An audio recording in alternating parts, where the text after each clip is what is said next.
Hi hello welcome back to my channel. ಇವತ್ತಿನ ವಿಡಿಯೋದಲ್ಲಿ ನಾನು ನಿಮಗೆ ಕಡಲೆ ಪಲ್ಯ ಅಥವಾ ಕಡಲೆ ಗೊಜ್ಜು ಈ ರೆಸಿಪಿನ ತೋರಿಸ್ಕೊಡ್ತಾ ಇದ್ದೀನಿ. ತುಂಬ ಟೇಸ್ಟಿಯಾಗಿ ತುಂಬ ಚೆನ್ನಾಗಿ ನಾವು ಮಾಡ್ಕೋಬೋದು. ಬನ್ನಿ ಯಾವ ರೀತಿ ಮಾಡೋದು ಅಂತ ನೋಡೋಣ. ಅದಕ್ಕೂ ಮುಂಚೆ ಚಾನಲ್ಗೆ ಏನಾದರೂ ನೀವು ಹೊಸ ವ್ಯೂವರ್ಸ್ ಆಗಿದ್ದರೆ ಚಾನಲ್ನ ಸಬ್ಸ್ಕ್ರೈಬ್ ಮಾಡಿಕೊಂಡು ವಿಡಿಯೋ ನೋಡಿ. ಬನ್ನಿ ವಿಡಿಯೋ ನೋಡೋಣ. ಸೊ ಇಲ್ಲಿ ನಾನು ಒಂದು 3 ದಿನ ಮುಂಚೆ ಕಡಲೆನ ನೀರಲ್ಲಿ ನೆನೆಸಿಟ್ಕೊಂಡಿದ್ದೀನಿ. ಡೈಲಿ ನೀವು ನೀರನ್ನು ಚೇಂಜ್ ಮಾಡ್ತಾ ಇರಿ. ಅಂದರೆ ಒಂದು 2 ದಿನ ಡೈಲಿ ನೀರನ್ನು ಚೇಂಜ್ ಮಾಡಿ ಒಂದು 3 ದಿನ ನೆನೆಯೋದಕ್ಕೆ ಬಿಡಿ. ಮೊದಲಿಗೆ ನಾವು ಮಸಾಲೆ ರೆಡಿ ಮಾಡ್ಕೊಳ್ಳೋಣ. ಅದಕ್ಕೆ ಒಂದು ಪ್ಯಾನಿಗೆ ಸ್ವಲ್ಪ ಆಯಿಲ್ ಹಾಕಿ ಅದಕ್ಕೆ ಒಂದು 5ರಿಂದ 6 ಡ್ರೈ ಚಿಲ್ಲಿನ ಸ್ವಲ್ಪ ಫ್ರೈ ಮಾಡಿಕೊಂಡು ಅದನ್ನು ಎತ್ತಿಟ್ಕೊಂಡಿದ್ದೀನಿ. ಅದಾದಮೇಲೆ ಅದೇ ಪ್ಯಾನ್ಗೆ 1 ಟೀ ಸ್ಪೂನ್ ಸಾಸಿವೆ, ಹಾಗೆಯೇ 1 ಟೀ ಸ್ಪೂನ್ ಬಂದು ಜೀರಿಗೆ, ಅದನ್ನು ಕೂಡ ಡ್ರೈ ರೋಸ್ಟ್ ಮಾಡಿಕೊಂಡು ಎತ್ತಿಟ್ಕೊಂಡು ಒಂದು ಪ್ಲೇಟಿಗೆ ಹಾಕಿಟ್ಕೊಳ್ಳಿ. ಅದಾದಮೇಲೆ ಅದೇ ಪ್ಯಾನ್ಗೆ ಸ್ವಲ್ಪ ಮೆಂತ್ಯ ಕಾಳು ಹಾಗೆಯೇ ಉದ್ದಿನಬೇಳೆ, ಇದೆಲ್ಲ ಸ್ವಲ್ಪ ಘಮ ಬರೋ ತನಕ ಸ್ವಲ್ಪ ಫ್ರೈ ಮಾಡ್ಕೊಳ್ಳಿ. ನೀವು ಬೇಕಾದರೆ ಡ್ರೈ ಫ್ರೈ ಕೂಡ ಮಾಡ್ಕೋಬೋದು, ಇಲ್ಲ ಆಯಿಲ್ ಹಾಕಿ ಕೂಡ ಫ್ರೈ ಮಾಡ್ಕೋಬೋದು.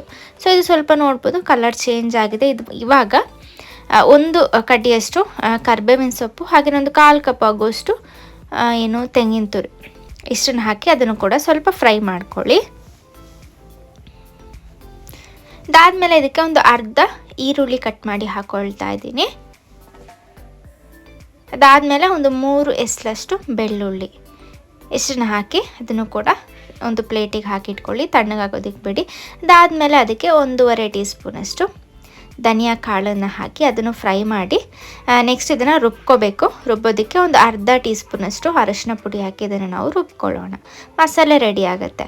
ನೆಕ್ಸ್ಟ್ ಒಂದು ಕುಕ್ಕರ್ ಇಟ್ಕೊಂಡು, ಕುಕ್ಕರಲ್ಲೇ ನಾನು ಮಾಡ್ತಾ ಇರೋದು, ಕುಕ್ಕರ್ಗೆ ಒಂದು 2 ಟೀ ಸ್ಪೂನಷ್ಟು ಆಯಿಲ್ ಹಾಕಿ ಅದಕ್ಕೆ ಒಗ್ಗರಣೆ ಕೊಡೋಣ.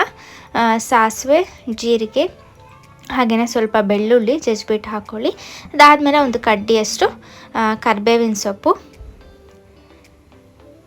ಸೊ ಇದೆಲ್ಲ ಫ್ರೈ ಆದಮೇಲೆ ಇದಕ್ಕೆ ಒಂದು ಈರುಳ್ಳಿ, ಅದನ್ನು ಸ್ಲೈಸಾಗಿ ಕಟ್ ಮಾಡಿ ಹಾಕ್ಕೊಳ್ಳಿ. ಈರುಳ್ಳಿ ಚೆನ್ನಾಗಿ ಫ್ರೈ ಆಗಲಿ. ಸೊ ಇಲ್ಲಿ ಈರುಳ್ಳಿ ಫ್ರೈ ಆಯಿತು. ಇದಕ್ಕೆ ಟೊಮೆಟೊ ಹಾಕ್ಕೊಳ್ಳೋಣ. ಒಂದು 2 ಚಿಕ್ಕ ಟೊಮೆಟೊ, ಅದನ್ನು ಚಿಕ್ಕ ಚಿಕ್ಕದಾಗಿ ಕಟ್ ಮಾಡಿ ಹಾಕ್ಕೊಳ್ಳಿ. ಸೊ ಟೊಮೆಟೊ ಫ್ರೈ ಆಗಿದೆ. ಇವಾಗ ಸ್ವಲ್ಪ ಉಪ್ಪನ್ನ ಹಾಕ್ಕೊಳ್ಳಿ, ಬೇಗ ಸಾಫ್ಟ್ ಆಗುತ್ತೆ. ಸೊ ಇದೆಲ್ಲ ಚೆನ್ನಾಗಿ ಸಾಫ್ಟ್ ಆದಮೇಲೆ ನಾವು ರುಬ್ಬಿಟ್ಕೊಂಡಿದ್ವಲ್ಲ ಆ ಮಸಾಲೆನ ಹಾಕ್ಕೊಳ್ಳೋಣ. ಸೊ ಇವಾಗ ನಾನಿಲ್ಲಿ ರುಬ್ಬಿರೋಂಥ ಮಸಾಲೆ ಹಾಕ್ಕೊಳ್ತಾ ಇದ್ದೀನಿ. ಸೊ ಮಸಾಲೆ ಹಾಕ್ಕೊಂಡು ಜಾಸ್ತಿ ನೀರು ಬೇಡ, ಸ್ವಲ್ಪ ಇದಕ್ಕೆ ನೀರನ್ನು ಸೇರಿಸ್ಕೊಳ್ಳಿ. ನಾನಿಲ್ಲಿ ಒಂದು 3 ವಿಷಲ್ ಮಾಡಿಸ್ಕೊಳ್ತೀನಿ. ಸೊ ಹಾಗಾಗಿ ಎಷ್ಟು ನೀರು ಬೇಕು ನೋಡ್ಕೊಂಡು ಹಾಕ್ಕೊಳ್ಳಿ. ಸೊ ಉಪ್ಪು ಬೇಕು ಅಂದರೆ ಸ್ವಲ್ಪ ನೋಡ್ಕೊಂಡು ಹಾಕ್ಕೊಳ್ಳಿ. ಸೊ ಇವಾಗ ಇದು ಕುದಿ ಬಂದಮೇಲೆ ನಾವು ಕಡಲೆನ ಹಾಕ್ಕೊಳ್ಳೋಣ. ಸೊ ಇವಾಗ ಕುದಿ ಬರ್ತಾ ಇದೆ. ನಾನಿಲ್ಲಿ ಕಡಲೆ ಹಾಗೆ ಮಿಕ್ಸಿಗೆ ಸ್ವಲ್ಪ ಬೀನ್ಸಿಂದು ಕಾಳನ್ನು ಹಾಕ್ಕೊಂಡಿದ್ದೀನಿ. ನೀವು ಕಡಲೆ ಕೂಡ ಹಾಕ್ಕೋಬೋದು, ಹಾಗೆ ಹೆಸರು ಕಾಳು ಕೂಡ ಹಾಕ್ಕೋಬೋದು. ಸೊ ಇದನ್ನೆಲ್ಲ ಚೆನ್ನಾಗಿ ಮಿಕ್ಸ್ ಮಾಡ್ಕೊಳ್ಳಿ. ಮಿಕ್ಸ್ ಮಾಡಿಬಿಟ್ಟು ನೀವು ಇದನ್ನು ಒಂದು 3 ವಿಷಲ್ ಮಾಡಿಸ್ಕೊಂಡ್ರೆ ನಮಗೆ ಕಡಲೆ ಪಲ್ಯ ರೆಡಿ ಆಗುತ್ತೆ. ಸೊ ತುಂಬ ಟೇಸ್ಟಿಯಾಗುತ್ತೆ. ಈ ಚಪಾತಿ ಆಗಿರ್ಬೋದು, ಯಾವುದೇ ಈ ಸೈಡ್ ಡಿಶ್ಶಿಗಾಗಿರ್ಬೋದು, ಇದು ತುಂಬ ಟೇಸ್ಟಿಯಾಗುತ್ತೆ. ಟ್ರೈ ಮಾಡಿ ನೋಡಿ. ಇದು ವರ್ಷಕ್ಕೊಂದ್ಸಲಿ ಆದರೂ ತಿನ್ನಬೇಕು ಅಂತ ಹೇಳ್ತಾರೆ. ವರ್ಷಕ್ಕೊಂದ್ಸಲಿ ತಿನ್ನೋದನ್ನು ಮಿಸ್ ಮಾಡಬೇಡಿ. ಸೊ ಇಲ್ಲಿ 3 ವಿಷಲ್ ಆಗಿದೆ. ಸೊ ನೋಡ್ಬೋದು ಚೆನ್ನಾಗಿ ಬೆಂದಿದೆ ಇದು. ಇದನ್ನು ಸ್ವಲ್ಪ ಮಿಕ್ಸ್ ಮಾಡ್ಕೊಳ್ಳಿ. ಮಿಕ್ಸ್ ಮಾಡಿಬಿಟ್ಟು ನಾವು ಸರ್ವಿಂಗ್ ಪ್ಲೇಟ್ಗೆ ಹಾಕ್ಕೊಳ್ಳೋಣ.